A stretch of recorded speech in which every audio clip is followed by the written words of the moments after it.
میں رکھنے ہیں سب سے پہلے آپ وہ نوٹ کر لیں. یہاں بلیک سے لکھا گیا ہے. سب سے پہلے ہے حوالہ متن، یہ فرسٹ جو ہے اس کا پوائنٹ ہے.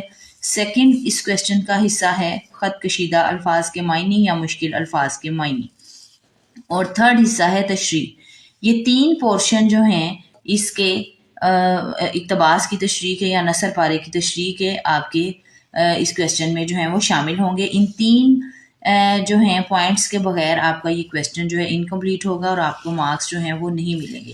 اب ہم اس جو ہے اقتباس کی وضاحت کریں گے کہ آپ کس طریقے سے اس اقتباس کی تشریح کو جو ہے وہ کریں گے. تو جو سب سے پہلے پیراگراف دیا گیا ہوگا اس کی آپ نے تشریح کرنی ہے. وہ پیراگراف آپ کی بک سے ہی دیا گیا ہوگا، چیپٹر سے ہی دیا گیا ہوگا. جیسا کہ یہ والا جو ہے اقتباس یا نثر پارہ یہ اخلاق حسنہ جو لیسن ہم نے پڑھا اسی میں سے لیا گیا ہے. آپ اقتباس بھی لکھ سکتے ہیں، آپ پیراگراف بھی لکھ سکتے ہیں، اور آپ نثر پارہ بھی لکھ سکتے ہیں. یہ تینوں نام ہیں ایک پیراگراف کے. تو یہاں پر جو فرسٹ لائن ہے یہ آپ کو کویسچن کے طور پر بتائی گئی ہے کہ کون سا نثر پارہ ہے جس کی آپ نے تشریح کرنی ہے. تو آپ کی بک میں فرسٹ پیج پر ہی لاسٹ پیراگراف یہ دیا گیا ہے.